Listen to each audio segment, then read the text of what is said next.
Road રસ્તા કેવા છે? સમસ્યા છે ત્યાંની? ના કશું નહીં, બધું રોડ રસ્તા બધું બંધ થઈ ગયું. કંઈ પણ કામ હોય તો ઓછું બની દે બધા મળી. તમે મહિનાની અંદર તમારા વિસ્તારમાં મુલાકાત લેવા જાઓ છો કે લોકો તમારી પાસે સામેથી આવે છે સમસ્યા લઈને? ક્યારેક જાઉં છું, એ લોકો આવે તો સમસ્યા પૂરી કરી. તો તમે કામ કર્યા, સમસ્યા કેવી હતી કે જેનું સમાધાન તમે કર્યું છે?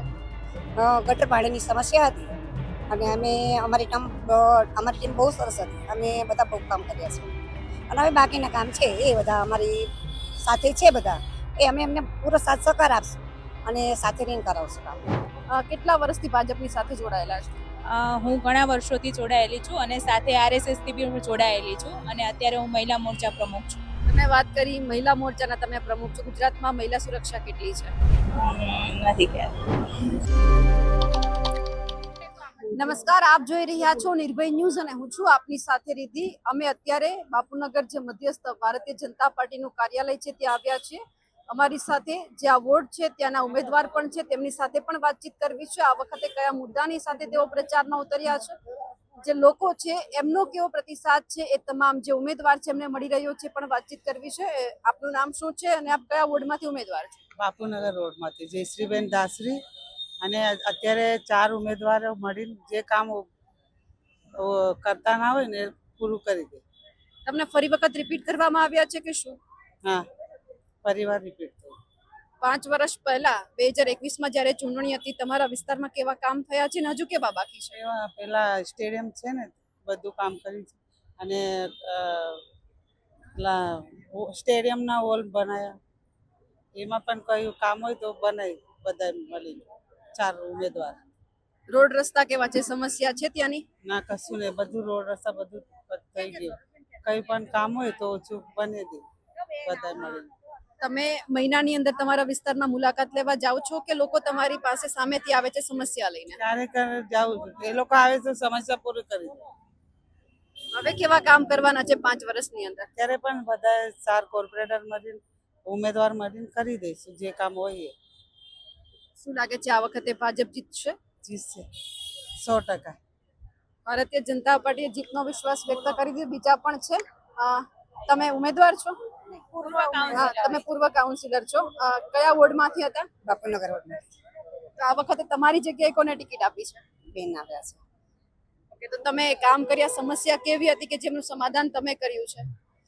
ગટર પાણીની સમસ્યા હતી અને અમારી ટીમ બહુ સરસ હતી. અમે બધા બહુ કામ કર્યા છે અને હવે બાકીના કામ છે એ બધા અમારી સાથે છે બધા, એ અમે એમને પૂરો સાથ સહકાર આપશું અને સાથે રહીને કરાવશું કામ.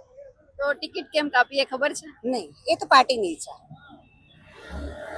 એમની સાથે જે અમને ટિકિટ આપવામાં આવી છે એ બેન છે, અમને ટિકિટ કપાઈ છે. તમારું નામ શું છે? પરમાર જાગૃતિબેન હરેશભાઈ. જાગૃતિબેન, આ વખતે તમને ચાન્સ આપવામાં આવ્યો છે, તમારે કામ કરવાના છે, બરાબર? કેવો લોકોનો પ્રતિસાદ તમને મળી રહ્યો છે? બહુ સારો મળી રહ્યો છે. લાગે છે તમે આ વખતે આ વોર્ડમાંથી જીતશો? હા, જીતી જઈશું. ભાજપ કેટલી મહેનત કરે છે? ખૂબ સરસ. ભારતીય જનતા પાર્ટી પણ મહેનત કરી રહી છે, બીજા પણ છે કાર્યકર્તા. કેટલા વર્ષથી ભાજપની સાથે જોડાયેલા છે? હું ઘણા વર્ષોથી જોડાયેલી છું અને સાથે આરએસએસથી બી હું જોડાયેલી છું અને અત્યારે હું મહિલા મોરચા પ્રમુખ છું. તો તમને એવું ના થયું કે કોર્પોરેટરની ટિકિટ તમને મળવી જોઈએ? ના, મારા કરતા ઘણા સિનિયર કાર્યકર્તા હતા જે ઘણા વર્ષોથી મહેનત કરી રહ્યા, તો મને એવું લાગ્યું કે પહેલો ચાન્સ એમને મળવો જોઈએ. જે સિનિયર છે, ઘણા વર્ષોથી પાર્ટીમાં કામ કરે છે, 20 થી 25 વર્ષ પાર્ટીને એમને ભોગ આપેલો છે, તો એમને ફર્સ્ટ પ્રાયોરિટી એમની હોવી જોઈએ. તમે વાત કરી મહિલા મોરચાના, તમે પ્રમુખ છો. ગુજરાતમાં મહિલા સુરક્ષા કેટલી છે? નથી ખ્યાલ. વાતચીત થતી હશે લોકો સાથે, તમને ખબર નથી. તમે જાણવાનો ક્યારે પ્રયત્ન કર્યો કે આપણા ગુજરાતની મહિલા સુરક્ષિત છે કે નથી એમ? હા, મહિલા સુરક્ષિત મોદી આપણી જ્યારે ભારતીય જનતા પાર્ટી ઘણા વર્ષોથી જ્યારે કામ કરી રહી છે, તો ભારતની અત્યારે જે સમય ચાલે છે આપણા ગુજરાતમાં ને એ રીતે તો મહિલાઓ માટે ખૂબ કામ કર્યા છે. મહિલા હેલ્પલાઇન નંબરથી માંડીને મહિલાઓના કાયદા માટે ઘણું સરસ કર્યું છે આપણા મોદીજીએ. જે રાત્રે જે આપણે ઘણી જગ્યાએ એકલા હોઈએ તો 112 નંબર કે ગમે ત્યાં ફોન કરીએ તો પોલીસ રાત્રે એકલી છોકરી ઘરે અહીંયા રોડ ઉપર હોય, એમના ઘરે કોઈ લેવા આવવા મૂકવા વાળું તો પોલીસ ખુદ એમને ઘરે લેવા મૂકવા જાય છે કે એ સુરક્ષિત છે, એમને કોઈ પણની બીક નથી. અત્યારે તમે જોઈ શકો છો કે રાત્રે મહિલા જાય છે તો કોઈ ડર નથી હોતો કે રસ્તામાં શું થશે શું નહીં, અને ગમે ત્યારે કંઈ અટકાય તો એ પોલીસને બી ફોન કરે તો પોલીસ એને સુરક્ષિત રીતે ઘરે મોકલી શકે છે. તમારી પાસે કોઈ એવી મહિલાઓ આવી કે એમણે એવી ફરિયાદ કરી હોય કે અમારા વિસ્તારમાં દારૂ અને ડ્રગ્સ વેચાય છે? ના, અત્યાર સુધી કોઈ ફરિયાદ નહીં આવી. ગુજરાતમાં એવી સમસ્યા સાંભળી હશે, લાગે છે કે ગુજરાતમાં દારૂબંધી થઈ છે? અ, લાગતું તો નથી કે એવો કોઈ અત્યારે સમય એવો છે તો નવા નવા બધા મુદ્દાઓ ઉપાડે છે, પણ એવું લાગી નથી રહ્યું કે ક્યાંય એ સાચું હોઈ શકે એમ. બીજા પણ છે, એમની સાથે પણ વાતચીત કરવી છે. શું લાગે છે આ વખતે ભાજપ જીતશે? જીતશે, 100% જીતશે. ભગવો લહેરાશે સ્થાનિક સ્વરાજની ચૂંટણીમાં બધી જગ્યાએ, આખા ગુજરાતમાં. તમે કેટલા વર્ષોથી ભાજપ સાથે જોડાયેલા છો? 25 વર્ષથી છું ભાજપમાં. કોઈ તમને હોદ્દો આપવામાં આવ્યો હતો? હું કર્ણાવતી મહાનગર મહિલા મોરચામાં કારોબારી સભ્ય છું અને વર્ષોથી કામ કરું છું. પાર્ટીની નિષ્ઠાને અનુસરીને કામ કરીએ છીએ. પાર્ટી જે નિર્ણય લે છે એને અમે અનુસરીએ છીએ. વર્ષોથી મહેનત કરો છો, કોઈ આમ વધારે ઊંચો હોદ્દો મેળવવાની આશા ના જાગી ક્યારે? ના ના ના, કાર્યકર્તા જ રહે છે. ગમે એટલો હોદ્દો હોય પણ કાર્યકર્તા જ હોય છે. એવું લાગે છે કે અંદર ખાને કઈ ડખો હોય, ભારતીય ના, જનતા પાર્ટી ક્યાંય ટિકિટ ના નથી આપી હોય તો? ના ના, ક્યારેય નહીં. આટલા વર્ષોથી અમે એવી કોઈ અપેક્ષાથી કરતા જ નથી. બીજા પણ છે, એમની સાથે વાતચીત કરવી છે. તમે કયા વિસ્તારમાં છો ભાજપમાં? બાપુનગર રોડમાં. શું હોદ્દો છે તમારી પાસે? મારી પાસે પહેલા છે ને મંત્રીમાં હતો, પછી કોષાધ્યક્ષમાં હતી અને અત્યારે ઉપપ્રમુખમાં છું બાપુનગરમાં. શું લાગે છે, સમસ્યાનો નિકાલ આવે છે? લોકો આવે છે તમારી પાસે સમસ્યા લઈને?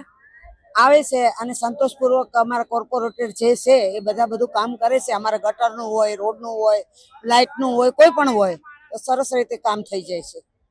કોઈ નવા રોડ રસ્તા મંજૂર કરાવ્યા કોર્પોરેટરોએ? અત્યારે હાલમાં ચાલુ બી છે અને પહેલા બી અમારા બ્લોક હોય ને જે ફ્લેટમાં, એ બ્લોક બી બધે આખા ઓલામાં નાખી રહ્યા સત્યમ ફ્લેટમાં. સત્યમ બ્લોકમાં નાખ્યા છે બ્લોક, બરાબર. સવાલ એ પણ છે કે ઘણી બધી જગ્યા ઉપર જઈને લોકો એમ કે છે કે ચૂંટણી આવે એટલે રોડ રસ્તા બનાવવાના ચાલુ કરે, ચોમાસા સુધી તો કઈ કામ થતું જ નથી. એવી સમસ્યા આવી ક્યાંય? ના, એવી અમારે આવી જ નથી. આજે આ બધી નાખ્યું ને 2-3 વર્ષથી બધું કામ કરી અને અત્યારે પૂરું થઈ ગયું છે જે કરેલું. બીજા પણ છે. ભાજપ સાથે કેટલા વર્ષથી સંકળાયેલા છો? 5 વર્ષથી સંકળાયેલી છું. કોઈ હોદ્દો આપ્યો છે? હા, હું કાર્યાલય મંત્રી છું અને સક્રિય કાર્યકર્તા 3-4 વર્ષથી હતી, પણ સાથે સાથે એક શિક્ષક પણ છું. એટલે પાર્ટીમાં હું કામ કરી શકું, પણ યોગ્ય સમય કોઈક વાર ન પણ અવાય. પણ જ્યાં સુધી મારાથી મહેનત કરી શકાય ત્યાં સુધી કરવા દેશ માટે હું સક્ષમ છું. એટલે મને એમ થાય કે ના, મારા દેશ માટે જતા જતા પણ હું કંઈક કરી લઉં.